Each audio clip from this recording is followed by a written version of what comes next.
కరీంనగర్ సుభాష్ నగర్ లో భారీ అగ్ని ప్రమాదం జరిగింది. ఇంకా మంటలు ఎగిసిపడుతున్నాయి. మంటలు ఆర్పడానికి ప్రయత్నిస్తున్నారు అగ్నిమాపక సిబ్బంది.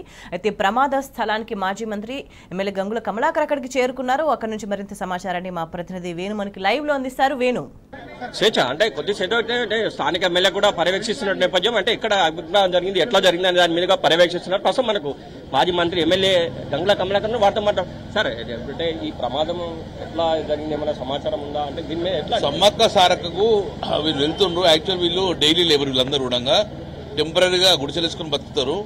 ప్రైవేట్ ఇళ్లలో కూడా ప్రైవేట్ భూములలో టెంపులేసుకుని ఉంటారు. వీళ్ళంతా ఒడ్డర జాతికి సంబంధించిన వ్యక్తులు డైలీ వేసుకుని ఉంటారు. ఈ రోజు వాళ్ళు పోయేటప్పుడు ఒక దీపం పెట్టుకుని వాళ్ళు సమ్మక్క పోయిన ఒక ఇన్ఫర్మేషన్ వచ్చింది. దాని ప్రకారంగా ఆ ఒక దీపం పేరుతో పాటు ఒక సుమారు 10-12 సిలిండర్ల పేర్లు జరిగింది. ఈ ఇళ్లలో ఎవరు కూడా లేరు, అందరు వెళ్ళిపోయారు, సమ్మక్కకు పోయారు. అదృష్టవశాత్తు ఏంటంటే ఎవరు కూడా ప్రాణనష్టం జరగలేదు, ఆస్తి నష్టం చాలా జరిగిపోయింది. సుమారు 40-45 ఇంటి కూడా కాలిపోవడం జరిగింది. మేము ఒకటే డిమాండ్ చేస్తున్నాం, వీళ్ళందరూ కూడా నిరుపేదలు. ప్రభుత్వం వెంటనే 1 లక్ష రూపాయల వరకు ఇమ్మీడియట్ రిలీఫ్ ఫండ్ ఇచ్చేసి ఆదుకోవాలి. పక్క ఇల్లు లేకుంటే ఎప్పటికైనా ప్రమాదం జరుగుతూ ఉంటుంది. దీంతో పాటు చుట్టుపక్కల ఇల్లు కూడా ప్రమాదం జరిగే అవకాశం ఉంది. కాబట్టి పక్కా ఇళ్ల కోసము ప్రభుత్వం ఇమ్మీడియట్ గా చూద్దాము. వీళ్ళకి ఆస్తి నష్టం జరిగింది కాబట్టి రెక్కాడితే డొక్కాడని బతుకులు కాబట్టి ప్రభుత్వం వెనువెంటనే ఆదుకోవాలని చెప్పి ఇప్పుడు కలెక్టర్ గారిని డిమాండ్ చేస్తారు. అంటే ముఖ్యంగా స్థానిక ప్రజలు భయాందోళనకు గురవుతుంది కదా, వాళ్ళకి ఏం పిలిపిస్తారు? సరే, ఇది ఒక యాక్సిడెంట్, ఇది తప్పక ప్రమాదము. ఇది కంట్రోల్ చేసిన సిద్ధంగా ఉన్నది. మా గౌరవ కార్పొరేటర్, మా మేయర్ గారు స్పందించారు. కంట్రోల్ అయిపోయింది మొత్తం కదా, ఇప్పుడు ఫైర్ కంట్రోల్ అయిపోయింది. సో ఆస్తి నష్టం ఎంత లెక్కేసుకుని వాళ్ళకు ఆదుకునే ప్రయత్నం చేస్తాము.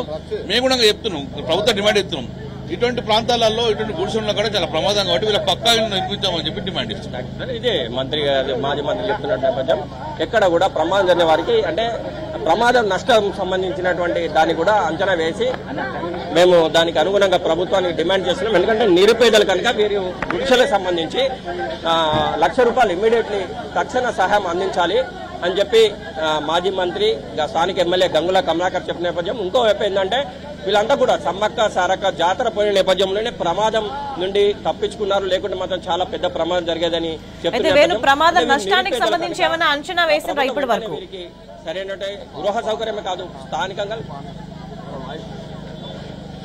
స్వేచ్ఛ మరొకసారి చెప్పండి. ప్రమాద నష్టానికి సంబంధించి అంచనా వేసిండ్రా?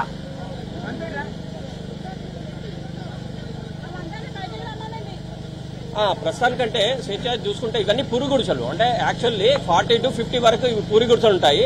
అంటే ఈ పూరి గుడిసెలే కనుక దీనికి సంబంధించి అంటే ఇంకో గంట అయితే కానీ ఎంత ప్రమాదం జరిగింది, ప్రమాదంతో పాటుగా ఆస్తి నష్టం ఎంత జరిగింది, ఒకవేళ ఆస్తి నష్టం జరిగింది కనుక ప్రభుత్వం వెనువెంటనే చర్యలు తీసుకోవాలి. ఆస్తి నష్టం మొత్తం కూడా అంచనా వేసి తర్వాత చెల్లించిన పర్లేదు, కానీ ఇప్పుడు మాత్రం వెంటనే 1 లక్ష రూపాయలు ప్రతి ఇంటికి చెల్లించాలని చెప్పి స్థానిక ఎమ్మెల్యే గంగుల కమలాకర్ కోరుతున్నారు. ఎందుకంటే వీళ్ళు నిరుపేద కుటుంబాలు, పూరి గుడిసెల్లో రెక్కాడితే కానీ డొక్కాడనే బతుకులు కనుక ప్రభుత్వం వెంటనే సహాయ చర్యలు చేపట్టాలి. అంటే స్థానిక కార్పొరేటర్లు కావచ్చు, స్థానికంగా ఉన్నటువంటి వారు సహాయ సహకారాలు అందిస్తున్నారు. అంటే ప్రస్తుతం అయితే ప్రమాదం ఏమి లేదు, అంతా ఫైర్ సంబంధించి చూసుకుంటే మొత్తం మారిపోయింది.